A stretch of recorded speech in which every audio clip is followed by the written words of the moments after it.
Bab 1467. Apa kamu bisa menerima serangan pedang darinya? Mendengar kata-kata Willy Gu, sudut mulut Mileye sedikit berkedut. Orang ini benar-benar bersumpah. Di lapangan, beberapa master juga memandang Willy Gu dengan ekspresi aneh. Lagi pula, pria ini juga seorang master alam Guyi. Menjadi begitu memarahi. Pada saat ini, Willy Gu tiba-tiba berjalan ke arah Mileye, memberi sedikit hormat, lalu dengan hormat mundur ke belakang Mileye. Mileye. Di arena, semua orang memandang Mileye. Jelas, ini diperintahkan oleh Mileye untuk dimarahi. Di langit, tetua kedua juga memandang Mileye. Mileye, kamu sama sekali tidak memiliki sikap master. Mileye menoleh dan melirik Willy Gu. Willy Gu tersenyum, aku akan hidup dan mati dengan alam semesta 5 dimensi. Mileye tidak bisa berkata apa-apa. Dia melihat ke langit. Saat ini, ada 3 master super di langit, leluhur klan Xiao, leluhur Akademi Gaidao. Leluhur klan Xiao adalah seorang lelaki tua, mengenakan jubah abu-abu, dan matanya seperti pisau, memberi orang rasa penindasan yang kuat. Leluhur Akademi Gaidao mengenakan jubah coklat dengan rambut panjang tersampir di pundaknya dan memegang gulungan buku kuno berwarna hitam di tangannya. Nenek moyang dari 3 negara adidaya. Saat ketiganya muncul, ekspresi tetua kedua sekte Taoisme berangsur-angsur menjadi bermartabat. Dunia Sahaloka bukanlah dunia tingkat rendah, di dunia ini juga banyak master yang luar biasa. 3 di depannya dulunya adalah yang terendah dari alam dewa. Mereka pasti bukan pusat kekuatan master alam dewa biasa atau bahkan di atas alam dewa.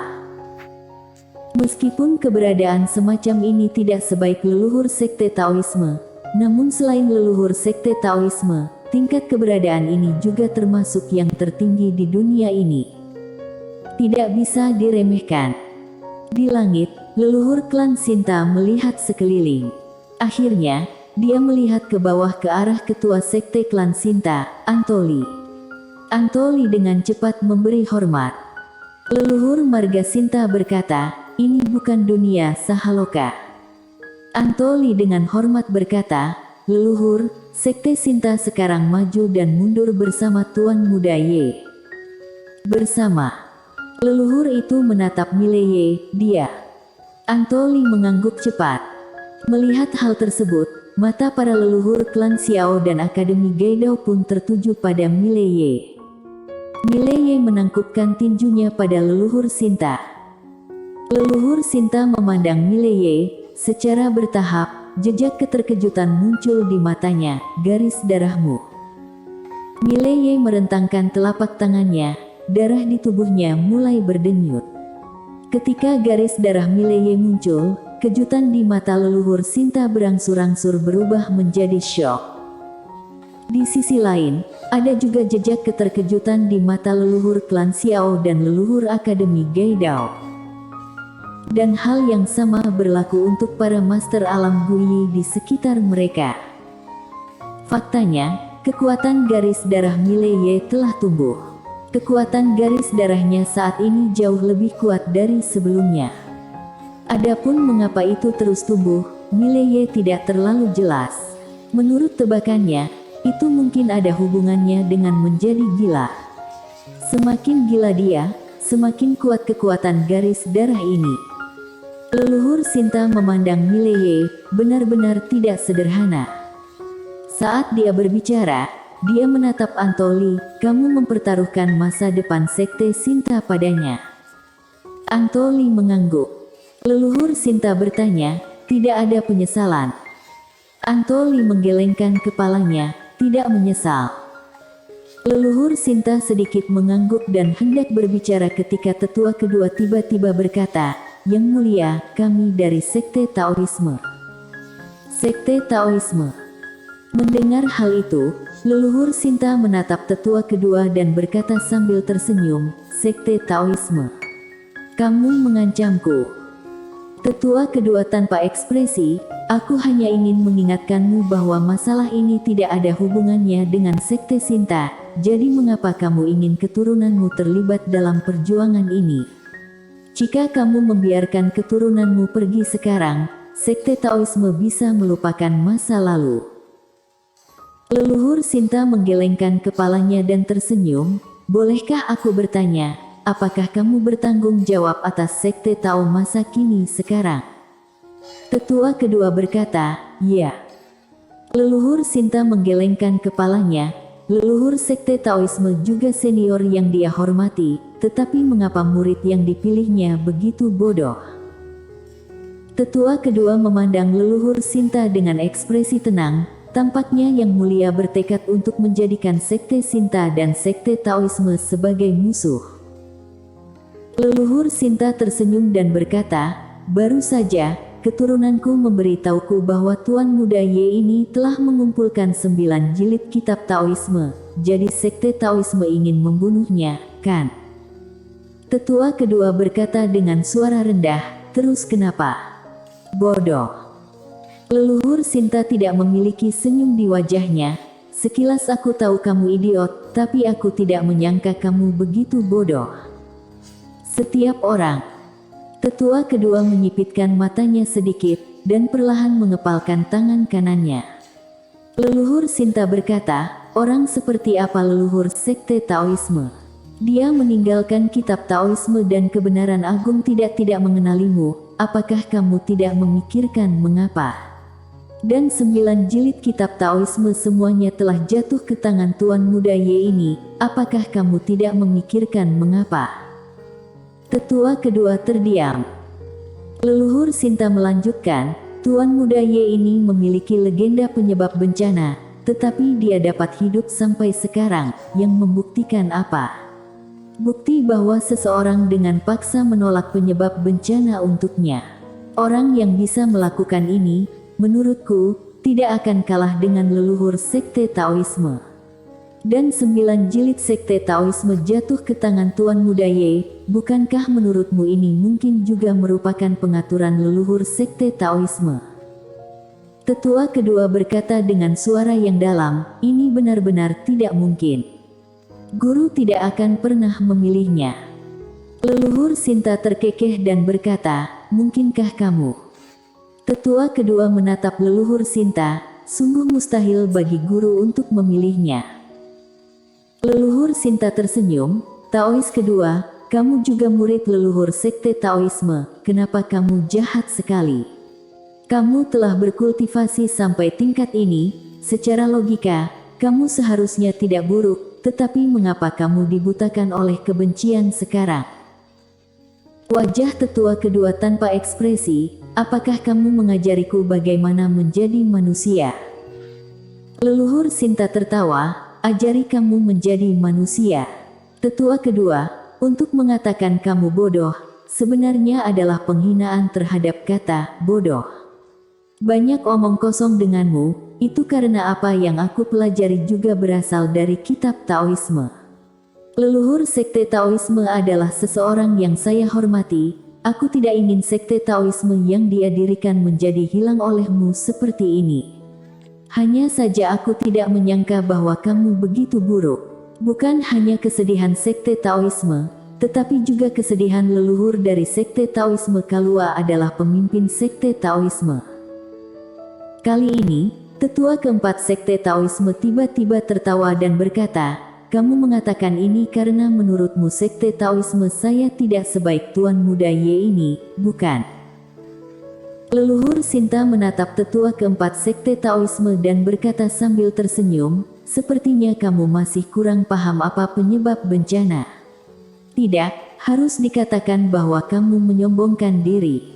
Namun, menyedihkan bahwa kamu tidak memiliki kekuatan untuk mengembang, tetapi kamu mengira kamu memiliki kekuatan ini, mengapa?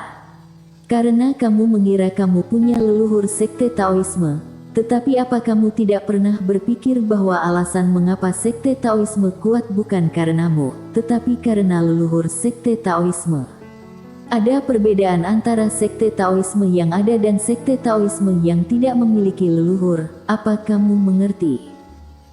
Tetua keempat tersenyum dan berkata, aku ingin tahu apakah kekuatanmu setajam mulutmu. Leluhur Sinta tertawa, dan saat berikutnya, dia tiba-tiba menghilang di tempat.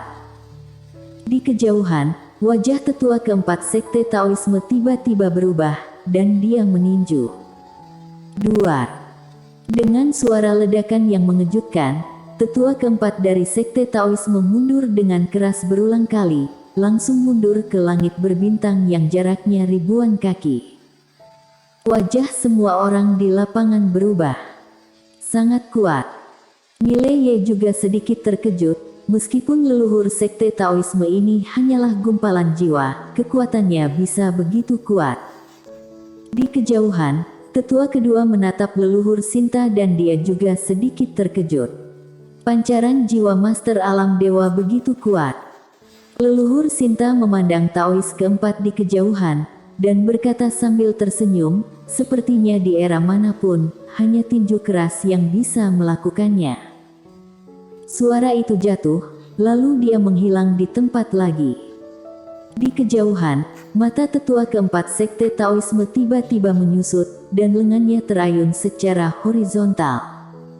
Cetakan kepalan tangan tiba. Duar. Tetua keempat sekte Taoisme terbang terbalik dalam sekejap, terbang sejauh ribuan kaki. Tidak hanya itu, tetua keempat sekte Taoisme bahkan membelah tubuhnya. Tubuh fisiknya yang sekarang bukan lagi tubuh Taoisme, karena tubuh Taoisme sebelumnya telah dihancurkan oleh Lin Siye sehingga tubuh fisik saat ini sangat rentan. Leluhur Sinta memandang tetua keempat sekte Taoisme, dan berkata sambil tersenyum, aku menemukan bahwa dengan beberapa orang, kamu tidak dapat berunding dengannya, karena jika kamu berunding dengannya, kamu yang akan terlihat seperti orang bodoh. Suara itu jatuh, lalu dia menghilang di tempat lagi. Pada saat ini, tetua kedua sekte Taoisme yang tidak jauh dari situ tiba-tiba menghilang di tempat. Duar. Ruang hampa tiba-tiba runtuh, sosoknya mundur ratusan kaki jauhnya. Orang ini adalah tetua kedua dari sekte Taoisme. Setelah tetua kedua sekte Taoisme berhenti, dia memandang leluhur Sinta, setelah hari ini, tidak akan ada lagi sekte Sinta di dunia. Leluhur Sinta tertawa, kontol kecil, konyol. Diperlakukan sebagai pion tanpa sadar, konyol. Tetua kedua sedikit mengernyit, apa maksudmu? Leluhur Sinta berkedip, aku tidak akan memberitahumu. Dasar bodoh, haha. Setelah selesai berbicara, dia menoleh untuk menatap Mileye, Tuan Muda Ye, hari ini sinar jiwa saling membantu. Aku harap Tuan Muda Ye akan memperlakukan sekte Sinta baik di masa depan. Sekte Sinta tidak berusaha menjadi tak terkalahkan di dunia, tetapi untuk diwariskan dari generasi ke generasi. Mileye memberi hormat sedikit, aku, Mileye, akan mengingat kebaikan sekte Sinta selamanya. Leluhur Sinta tersenyum dan berkata, aku bisa merasa lega dengan kata-kata Tuan Muda Ye. Setelah selesai berbicara, dia melirik ke awan tertentu, Tuan Muda Ye, ingat, tidak semua musuhmu sebodoh dua orang ini. Setelah suara itu turun, dia berbalik dan bergegas menuju dua orang itu. Melihat leluhur Sinta bergegas ke arahnya, wajah tetua kedua menjadi ganas, bunuh. Jika Mileye dihancurkan hari ini, semua di alam semesta 5 dimensi dan dunia Sahaloka, kita bisa mengambil apapun yang kita mau. Dengan mengatakan itu, dia langsung bergegas. Master Alam Guyi dari sekte Taoisme lainnya juga menyerbu. Namun, beberapa Master Alam Guyi yang bukan milik sekte Taoisme sedikit ragu, tetapi beberapa langsung bergegas. Di bawah, leluhur klan Xiao dan leluhur Akademi Gaidao saling memandang. Leluhur klan Xiao menoleh dan melirik Mileye, bagaimana menurutmu? Nenek moyang Akademi Gaidao tersenyum dan berkata, aku masih ragu-ragu tadi, Lagi pula itu sekte Taoisme, tapi sekarang sepertinya orang yang membicarakan sekte Taoisme ini terlalu bodoh. Membantu orang seperti ini, aku khawatir saya akan kedinginan ketika kembali ke Akademi Gaidao. Jadi, pilihlah tuan muda Ye ini. Setelah berbicara, dia langsung bergegas keluar. Nenek moyang klan Xiao tersenyum, dan berkata sambil tersenyum, mengapa sekte Taoisme memilih orang bodoh seperti ini? IQ ini lebih buruk daripada babi yang aku pelihara saat itu. Setelah berbicara, dia juga langsung bergegas keluar. Di sisi lain, di awan, wanita misterius di samping Saphira tersenyum dan berkata, Ketua Sekte Sinta menemukan kita. Menarik sekali. Saphira menjilat manisan Hao, tetapi tidak berbicara. Wanita misterius itu memandang Saphira, apakah kamu mencoba membunuhku? Saphira mengangguk. Wanita misterius itu dengan lembut membelai rambut di telinganya dengan tangan giok, lalu sudut mulutnya sedikit terangkat, di bawah 3 pedang, tidak ada yang bisa membunuhku. Saphira menjilat manisan Hao, bisakah kamu menerima serangan pedang dari wanita bergaun polos? Senyum wanita misterius itu berangsur-angsur menghilang. Setelah beberapa saat, dia menatap Saphira, jika kamu mengobrol seperti ini, aku tidak akan mengobrol denganmu. Bersambung.